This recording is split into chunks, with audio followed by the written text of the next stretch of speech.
வணக்கம். திசைகளின் 10 மணி செய்திகள்.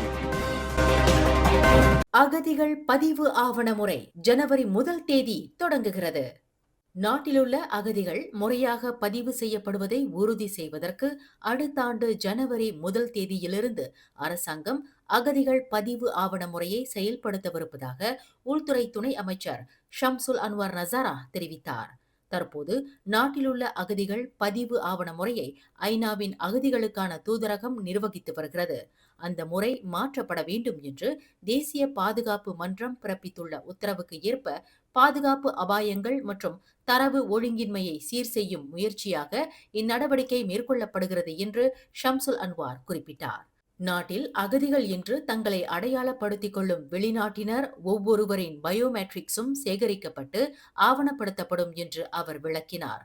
இதற்காக அகதிகளாக உறுதி செய்யப்பட்டு அரசாங்கத்தினால் அங்கீகரிக்கப்பட்டவர்களுக்கு அகதிகளுக்கான அடையாள ஆவணம் வழங்கப்படும் என்று இன்று மக்களவையில் சபுதே எம்பி தெரேசா காக் எழுப்பிய கேள்விக்கு பதிலளிக்கையில் ஷம்சுல் அன்வார் இதனை தெரிவித்தார். ஒரு முன்னாள் பாலர் பள்ளி ஆசிரியரான இந்திரா காந்தியின் முன்னாள் கணவரையும் நீண்ட காலமாக காணாமல் போன அவரின் மகளையும் கண்டுபிடிக்கும் முயற்சியில் தனியார் புலனாய்வு சேவையை பெறப்பட்டுள்ளதாக கராகான் கட்சியின் துணைத் தலைவர் டத்து நரன் சிங் தெரிவித்துள்ளார். இந்திரா காந்தியின் முன்னாள் கணவர் கே பத்மநாபன் என்ற முகமது ரித்வான் அப்துல்லா இன்னமும் மலேசியாவில்தான் பதுங்கி இருக்கிறார் என்பது தெரிய வந்ததை தொடர்ந்து தனியார் துப்பறிவாளர் சேவையை நாட வேண்டிய நிர்பந்தம் ஏற்பட்டுள்ளதாக ஒரு வழக்கறிஞரான டத்து நரன் சிங் குறிப்பிட்டார். அவர்கள் இருக்கும் இடம் குறித்து திட்டவட்டமாக கூற முடியாவிட்டாலும் அனுமானமாக சொல்ல முடியும். அதனை இப்போது வெளியிட முடியாது என்று நரன் சிங் குறிப்பிட்டார்.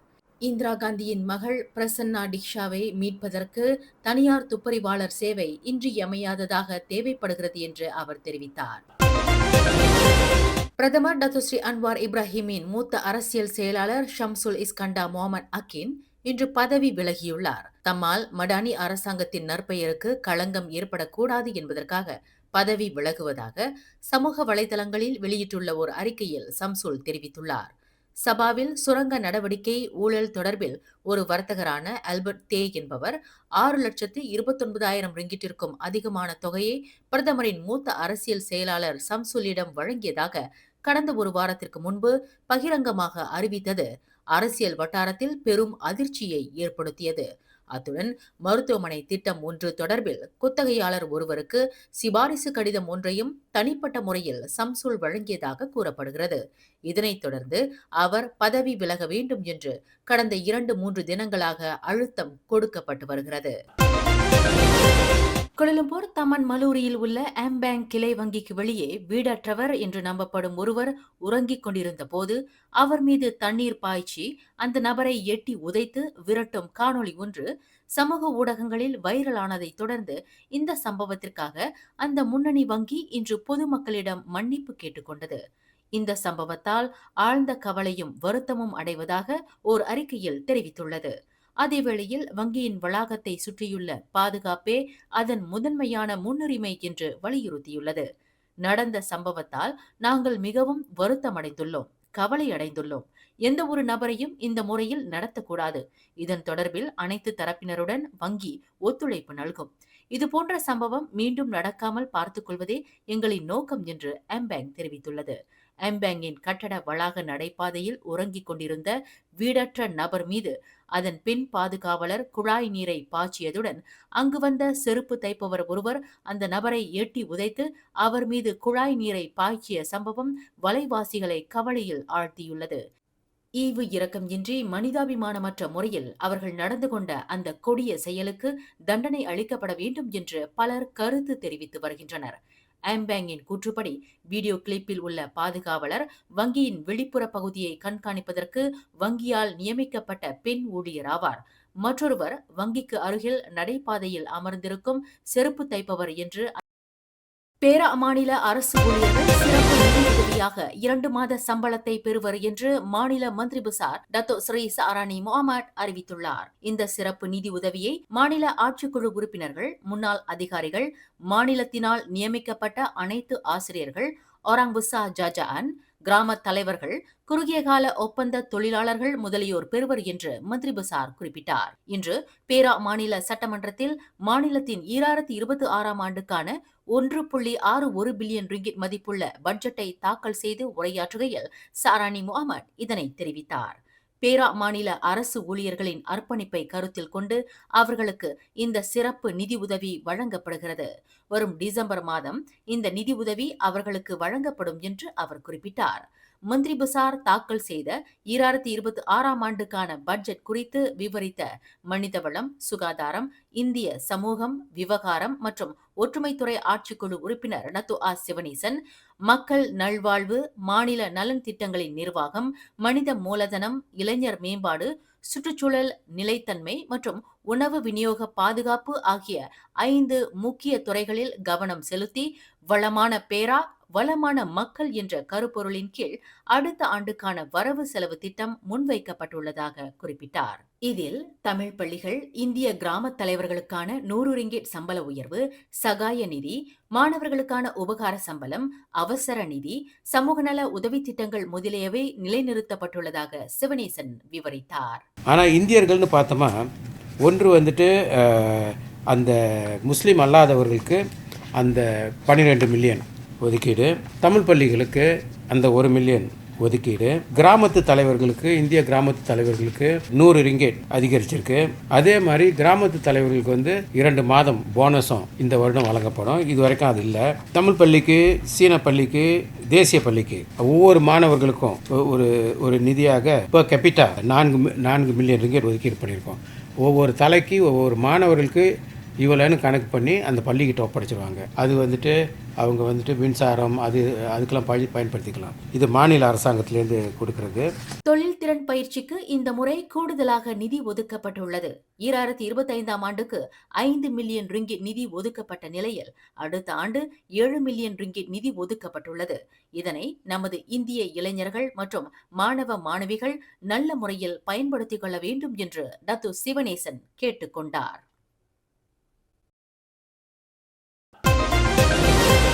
விளையாட்டுத்துறை ஊடகவியலாளர் ஹரிஸ் டியோல் தாக்கப்பட்ட சம்பவத்திற்கு சாம் எனப்படும் மலேசிய விளையாட்டுத்துறை ஊடகவியலாளர் சங்கம் கண்டனம் தெரிவித்துள்ளது. சாமின் உறுப்பினரான ஹரிஸ் டியோல் இன்று மாலை 3:30 மணியளவில் அடையாளம் தெரியாத 2 நபர்களால் தாக்கப்பட்டுள்ளார். இதனால் அவர் சொற்ப காயங்களுக்கு ஆளாகியுள்ளார். ஊடகவியலாளர் தாக்கப்பட்ட சம்பவத்திற்கு தனது கண்டனத்தை பதிவு செய்த சாம், இதுகுறித்து போலீசார் உடனடியாக விசாரணை மேற்கொண்டு சம்பந்தப்பட்ட சந்தேக பேர்வழிகளை கைது செய்ய வேண்டும் என்று கேட்டுக்கொண்டது. ஜொஹூர் க்ளுவாங் தமன் பர்சாத்து ஜலான் பத்து பஹாட்டில் வீற்றிருக்கும் ஸ்ரீ வேல்முருகன் ஆலயத்தின் ஏற்பாட்டில் வரும் நவம்பர் 29ஆம் தேதி சனிக்கிழமை மற்றும் 30ஆம் தேதி ஞாயிற்றுக்கிழமை ஆகிய 2 தினங்களில் 2025ஆம் ஆண்டுக்கான மாபெரும் சமய மாநாடு நடைபெறவிருக்கிறது. சமய நம்பிக்கையை மேம்படுத்துதல், சமயம் எவ்வாறு சமுதாய வளர்ச்சிக்கு ஓர் அங்கமாக இருக்க வேண்டும், சமய ஒழுங்குமுறையை வலுப்படுத்துதல் உட்பட சமயத்தின் மாண்பை பற்றிய அறிவையும் புரிதலையும் பெருக்கிக் கொள்ளும் நோக்கில் இந்த சமய மாநாடு ஏற்பாடு செய்யப்பட்டுள்ளது. இந்த 2 நாள் மாநாட்டில் சமய அறிஞர்கள், ஆன்றோர்களின் உரைகள், சிறப்பு சொற்பொழிவுகள், சமய தெளிவுரைகள் முதலியவற்றை பகிர்ந்து கொள்வதற்கு ஒரு தளமாக இந்த சமய மாநாடு அமைகிறது என்று ஸ்ரீ வேல்முருகன் ஆலயத்தின் தலைவர் கணேசன் சுப்பையா விவரித்தார். சமயத்தை சிந்திக்கிறவங்களும், சமயத்தை போதிக்கிறவங்களும், சமயத்தை பின்பற்றவங்களும் ஒன்றாக இணைகின்ற இடமாக இந்த மாநாடு அமையறதுக்கு ஏற்பாடு செய்திருக்கின்றோம். அது மாத்திரமில்லாமல் அது வழியாக இந்த சமய மாநாட்டில் கலாச்சாரம், பண்பாடு, பாரம்பரியங்கள், இதிகாசங்கள், புராணங்கள், சாஸ்திரங்கள் இவை எல்லாமே கலந்து விரிவாக பேசுறதுக்கும் இந்த சமய மாநாடு ஏற்பாடு செய்திருக்கோம். ஆகையால அனைத்த இந்துக்களும் இந்த சமய மாநாட்டில் கலந்து பயன்பெற வேண்டும்னு நாங்கள் கேட்டுக்கொள்கின்றோம். நமது சமயத்தையும் அதன் மாண்பையும் அடுத்த தலைமுறையினருக்கு எடுத்து செல்லக்கூடியவர்கள் இளையோர்கள் என்பதால் இளைஞர்களும் மகளிரும் அதிக அளவில் கலந்து கொள்ள வேண்டும் என்று ஆலய நிர்வாகம் எதிர்பார்ப்பதாக கணேசன் சுப்பையா குறிப்பிட்டார். மாநாட்டில் பங்கேற்பதற்கு அனுமதி மற்றும் உணவு இலவசம். 600 பங்கேற்பாளர்களுக்கு குடீஸ் கைப்பை வழங்கப்படும். 2 நாள் சமய மாநாட்டை வெற்றிகரமாக நிறைவு செய்கின்றவர்களுக்கு சான்றிதழ் வழங்கப்படும் என்று கணேசன் சுப்பையா தெரிவித்தார். தென் தாய்லாந்து ஹட்யாய் நகருக்கு வார விடுமுறையில் சுற்றுலாவிற்கு சென்றபோது கனத்த மழை காரணமாக வெள்ளத்தில் சிக்கி பரிதவித்து வந்த 310 மலேசியர்கள் இன்று பிற்பகலில் பாதுகாப்பாக மீட்கப்பட்டனர். ஹட்யாய் நகரை வெள்ளம் சூழ்ந்திருந்த நிலையில் சுங்கை பட்டாணியை சேர்ந்த தொண்டூழிய தீயணைப்பு குழுவினர் இந்த மீட்பு நடவடிக்கையில் ஈடுபட்டனர். சுங்கை பட்டாணி தொண்டூழிய தீயணைப்பு குழுவின் தலைவர் லியாங் பெங் தாட் கூறுகையில் 310 மலேசியர்களும் 3 ட்ரெய்லர் லாரிகளில் ஹட்யாய் நகருக்கு 1 மணி நேர பயணத்தில் டனோக் நகருக்கு கொண்டு வரப்பட்டனர் என்றார். டனோக்கில் வானிலை ஓரளவுக்கு நன்றாக இருந்ததால் பின்னர் அனைவரும் மலேசிய எல்லை பகுதிக்கு செல்ல அனுமதிக்கப்பட்டனர். ஹட்யாய் நகரில் சாலைகளில் வெள்ள நீர் கரை புரண்டோடியதில் லாரிகள் மெதுவாக நகர வேண்டிய சூழல் ஏற்பட்டதாக அவர் குறிப்பிட்டார். கடந்த 2 வாரங்களுக்கு முன்பு கில்லானில் உள்ள ஒரு எண்ணெய் நிலையத்தில் போலீஸ்காரரை காரினால் மோதி காயம் விளைவித்த பின்னர் தப்பிச் சென்ற ஆடவர் ஒருவருக்கு கில்லான் செஷன்ஸ் நீதிமன்றம் இன்று 5 ஆண்டு சிறை தண்டனை மற்றும் 10,000 ரிங்கிட் அபராதம் விதித்தது. 33 வயது மொஹமட் அரோயிப் ஸ்லாமாட் என்ற அந்த நபர் நீதிபதி ஷரீஃபா அஸ்ஜிண்டே சைட் ஓமார் முன்னிலையில் நிறுத்தப்பட்டு போலீஸ்காரரை கொலை செய்ய முயற்சி செய்ததாக குற்றச்சாட்டு சுமத்தப்பட்டது. சமூக வலைதளங்களில் வைரலான காணொளியை அடிப்படையாக கொண்டு கைது செய்யப்பட்ட அந்த நபர் தனக்கு எதிரான குற்றத்தை ஒப்புக்கொண்டார். கடந்த நவம்பர் 13ஆம் தேதி கில்லானில் உள்ள ஒரு எண்ணெய் நிலையத்தில் அவர் இக்குற்றத்தை புரிந்ததாக நீதிமன்றத்தில் தெரிவிக்கப்பட்டது. கோலாலம்பூர் புக்கிட் ஜலீலில் உள்ள ஒரு பேரங்காடி மையத்தின் திரையரங்கில் திரைப்படம் ஒன்றை தனது கைபேசியில் பதிவு செய்த குற்றத்திற்காக ரஷ்ய பிரஜை ஒருவருக்கு 10,000 ரிங்கிட் அபராதம் விதிக்கப்பட்டது. இன்று கோலாலம்பூர் செஷன்ஸ் நீதிமன்றத்தில் நிறுத்தப்பட்ட தனியார் பல்கலைக்கழக மாணவரான 21 வயது கோலோட் ஆத்தம் என்ற அந்த ரஷ்ய பிரஜை தனக்கு எதிரான குற்றத்தை ஒப்புக்கொண்டதை தொடர்ந்து நீதிபதி இஸ்ராலிசாம் சனுசி இந்த அபராத தொகையை விதித்தார். கடந்த நவம்பர் 13ஆம் தேதி பிற்பகல் 2:30 மணியளவில் பேரங்காடி திரையரங்கில் திரையிடப்பட்ட நவ் யூ சீ மீ 3 என்ற படத்தை கைபேசியில் அந்த மாணவன் பதிவு செய்து கொண்டிருந்த போது திரையரங்கின் நிர்வாகியால் வளைத்து பிடிக்கப்பட்டார். தொழிற்சாலை பேருந்து ஒன்று சாலையை விட்டு விலகி கவிழ்ந்ததில் அதன் ஓட்டுநர் உட்பட 11 பேர் காயமுற்றனர். இந்த சம்பவம் இன்று செவ்வாய்க்கிழமை காலை 6:15 மணியளவில் ஜோஹர் பாரு மர்சிங் சாலையின் 48வது கிலோமீட்டரில் நிகழ்ந்தது. 75 வயது ஓட்டுநர் செலுத்திய அந்த பேருந்து வேக கட்டுப்பாட்டை இழந்திருக்கக்கூடும் என்று கொத்ததிங்கி மாவட்ட போலீஸ் தலைவர் யூசுப் ஒத்மான் தெரிவித்தார். காயமுற்ற பேருந்து ஓட்டுநரும் 10 பயணிகளும் தற்போது கொத்ததிங்கி மருத்துவமனையில் சிகிச்சை பெற்று வருவதாக அவர் குறிப்பிட்டார்.